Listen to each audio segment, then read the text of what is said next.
BRS party తరఫున ఒక 8 మంది క్యాండిడేట్స్ను డిక్లేర్ చేయడం జరుగుతూ ఉన్నది. అధిష్టాన ఆదేశాల మేరకు మరియు గౌరవనీయులు స్థానిక శాసనసభ్యులు చింతా ప్రభాకర్ గారి అనుమతితో మరి ఇన్ఛార్జీలుగా నేను సపాన్దేవ్ను, మరి తమ్ముడు భిక్షపతి గారు, మరి వచ్చిన బీఆర్ఎస్ నాయకులందరూ కలిసి డిక్లేర్ చేయడం జరుగుతూ ఉన్నది. మరి ముఖ్యంగా ఈ 8 మంది క్యాండిడేట్స్ అన్ని విధాలుగా పరిశీలించి క్యాస్ట్ పరంగా ఆ వార్డులలో ఒక మంచి పేరున్న వ్యక్తులను బీఆర్ఎస్ పార్టీ డిక్లేర్ చేయడం జరుగుతూ ఉన్నది. ఈరోజు బీఆర్ఎస్ పార్టీ 10 సంవత్సరాల అధికారంలో ఉన్నప్పుడు మరి బీద బడుగు వర్గాల గురించి, మహిళల గురించి, రైతుల గురించి ఎన్నో కార్యక్రమాలు చేయడం జరిగింది.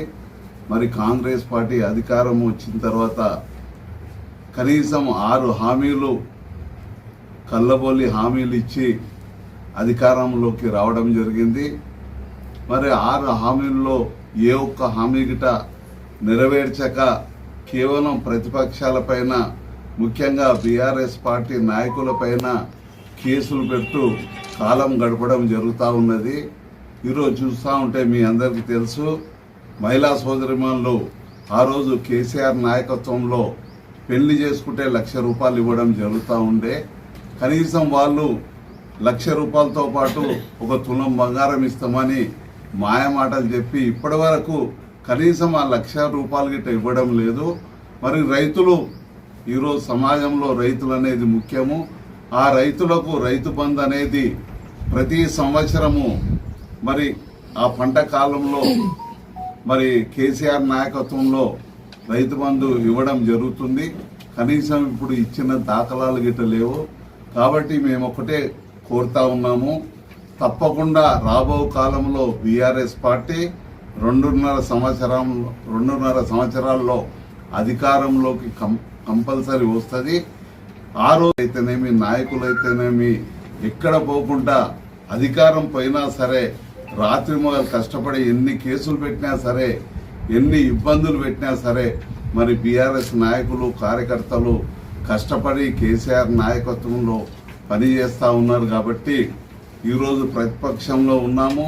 తప్పకుండా కేసీఆర్ గారు రాబో కాలంలో తప్పకుండా 2.5 సంవత్సరాల్లో మళ్ళీ ఎన్నికలు వస్తాయి. కాబట్టి తప్పకుండా ముఖ్యమంత్రిగా అవుతాడని సభాముఖంగా మేము తెలియజేసుకుంటా ఉన్నాము. మరి తప్పకుండా ఈ ఎన్నికల్లో మరి ఈ సదాశివపేట మున్సిపాలిటీలో 26 వార్డ్స్ ఉన్నాయి. గతంలో ఇప్పుడు 11 వార్డ్స్ను డిక్లేర్ చేయడం జరిగింది. ఇప్పుడు 8 వార్డ్స్ డిక్లేర్ చేయడం జరుగుతుంది. తప్పకుండా ఈ మున్సిపాలిటీని స్థానిక శాసనసభ్యులు చింతా ప్రభాకర్ గారి నాయకత్వంలో స్థానికులు కాబట్టి ఒక మంచి పేరున్న వ్యక్తి, 2 సార్లు ఎమ్మెల్యేగా గెలిచిన వ్యక్తి, మాకు 30 సంవత్సరాల అనుభవం ఉన్నది, మేము కలిసి పనిచేసాం. కాబట్టి తప్పకుండా ఈ మున్సిపాలిటీని బీఆర్ఎస్ పార్టీ కైవసం చేసుకుంటుందని ఈ సభాముఖంగా తెలియజేస్తున్నాం. మరి ఈ 8 మంది పేర్లను తమ్ముడు భిక్షపతి గారు డిక్లేర్ చేయాలని కోరుతా ఉన్నాను.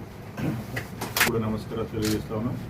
మీకు అందరూ తెలుసు, ఎలక్షన్ జరగబోతా ఉన్నాయి. ఇప్పటికే మేము 11 మంది అభ్యర్థులను ప్రకటించున్నాం. ఈరోజు కూడా మరొక 8 మంది అభ్యర్థులను మరి గెలుపు గుర్రాలను ప్రకటిస్తూ ఉన్నాం. మరి ఎందుకంటే నాయకుడు అంటే ప్రజల మధ్యలో ఉండి ప్రజల సమస్యలు నెరవేర్చేటట్టు ఉండాలి. మరి బీఆర్ఎస్ పార్టీ అంటేనే ఒక సంస్కారమైన పార్టీ, ఒక నీతి నిజాయితీ గలటువంటి నాయకులు ఉన్నటువంటి పార్టీ మా బీఆర్ఎస్ పార్టీ.